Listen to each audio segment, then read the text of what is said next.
किए कि एक लिखे हम लोग द्विघात समीकरण यानी कि क्वाड्रेटिक इक्वेशन का समीकरण लिखे हम लोग, है ना।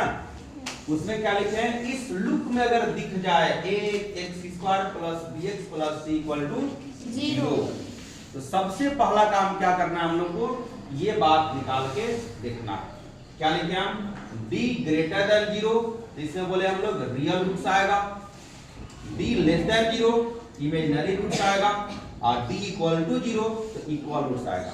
इसका मतलब ये होता है कि अगर ये d > 0 अगर है तो इसका मतलब ये बात हुआ, इसका फॉर्मूला होता है अगर b² - 4ac > 0, इसका दो भिन्न वास्तविक मूल होंगे। क्या होंगे, दो भिन्न वास्तविक मूल होंगे। ठीक है, जब ऐसा कंडीशन रहेगा तो इस बात में चलते हम लोग, तो इसमें भी निकालेंगे हम लोग b² - 4ac < 0, तो ये क्या हुआ, इसमें कोई भिन्न नहीं होंगे, कोई इसमें कोई वास्तविक मूल नहीं होंगे। लेकिन इस बात में हम लोग चलेंगे तो दो बराबर भिन्न निकलेंगे, यानी इक्वल रूट्स निकलेंगे, यानी दो जो वैल्यू जो आएगा वो दोनों के दोनों क्या होगा, बराबर लगेगा।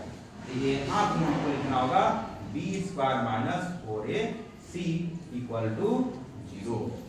बुझा क्या बात, ये बात हम लोग को निकालने आना चाहिए। तो अब रहेगा कैसे इक्वेशन, तो देखिएगा, अगर हम यहां लिख दें x² - 5x + 6 = 0, ये मेरे पास क्वाड्रेटिक इक्वेशन है, द्विघात समीकरण है। पहचान लिए आप? अच्छे से पहचान लिए? कोई दिक्कत नहीं है इसमें? जब आप पहचान लिए तो आप जल्दी से बोलेंगे इसमें कि a का वैल्यू क्या रहा है, b का वैल्यू क्या रहा है, c का वैल्यू क्या रहा है, 6। तो अभी तुरंत हम लोग डिस्क्रिमिनेंट चेक करेंगे। देखिए यही है डिस्क्रिमिनेंट। डिस्क्रिमिनेंट का पहला लेटर d है, इसीलिए यहाँ d का वैल्यू d = बात कर रहे हैं हम लोग, d का लिखे हैं कि नहीं, यही करते हैं हम लोग डिस्क्रिमिनेंट, यानी इस इक्वेशन का हम लोग डिस्क्रिमिनेंट चेक कर लेंगे। चेक करने के बाद यही बताएगा हम लोग को डिस्क्रिमिनेंट कि उसका वैल्यू निकलेगा कि वैल्यू नहीं निकलेगा। कैसा वैल्यू निकलेगा वो भी बात करेगा हम लोग को, ये वाला बात। अगर d 0 से बड़ा आ गया तो दो रियल रूट्स निकलेंगे, यानी दो भिन्न वास्तविक मूल होंगे।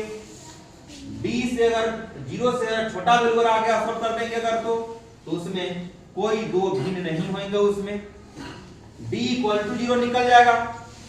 d = 0 यानी तो सॉल्व कीजिएगा उसको, और 0 के बराबर अगर आ गया तो इसमें इक्वल रूट्स निकलेंगे, यानी कि दो बराबर भिन्न होंगे, दो वास्तविक मूल होंगे, बराबर होंगे एकदम। तो चेक कीजिए इसको, हम लोग तुरंत निकालते हैं हम लोग b² - 4ac, है ना, पुट कीजिए इसमें।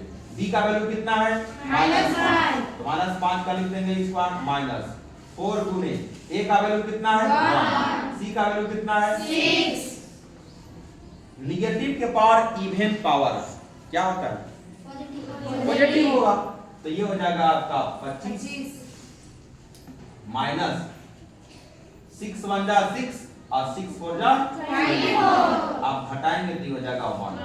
आप देख रहे होंगे 1 0 से बड़ा है कि नहीं, yes। और जब 1 0 से बड़ा हो गया यानी पहला वाला सेटिस्फाइड कर गया कि नहीं, yes। जब पहला वाला सेटिस्फाइड कर गया यानी इस इक्वेशन का ये तो पता चल गया कि कोई न कोई दो रियल रूट्स होंगे, लेकिन कौन कौन होंगे हमको उससे भी मतलब नहीं।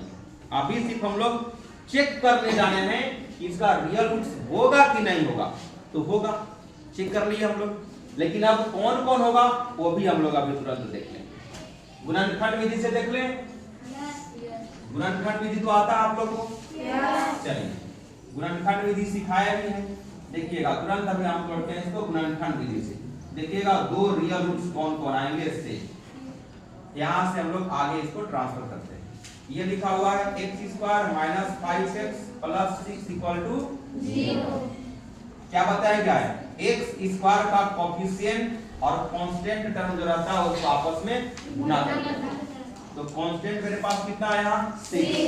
x पर का कोएफिशिएंट क्या है 1 गुने 6 करेंगे क्या आएगा 6। पकड़ लेंगे इस तरह। अब पकड़ लिए तो दो ऐसा नंबर देखना है, दो जोड़ने या घटाने पर -5 आना चाहिए और वही दो नंबर का मल्टीपल कर दें तो 6 भी आ जाना चाहिए। 2 3 दोनों के दोनों क्या होगा नेगेटिव होगा। तो हम लोग इसको लिखेंगे x स्क्वायर -3x -2x + 6 = 0।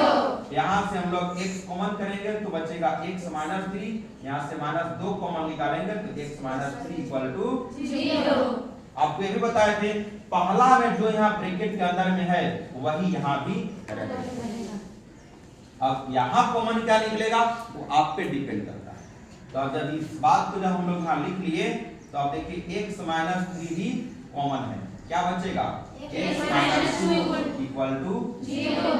यहाँ से तुरंत लिख देंगे if एक बात इसके बराबर 0 होगा तो लिखेंगे हम लोग x -3 = 0, x का वैल्यू कितना जाएगा 3।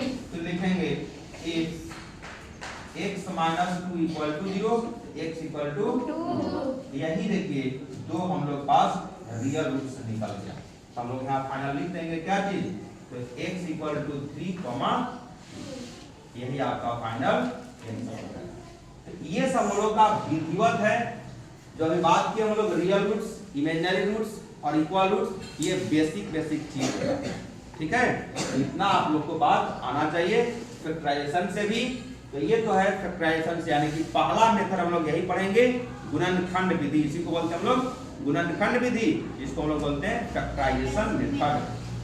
इस बात को आप नोट कर लीजिए और हम लोग फिर आगे बात करेंगे।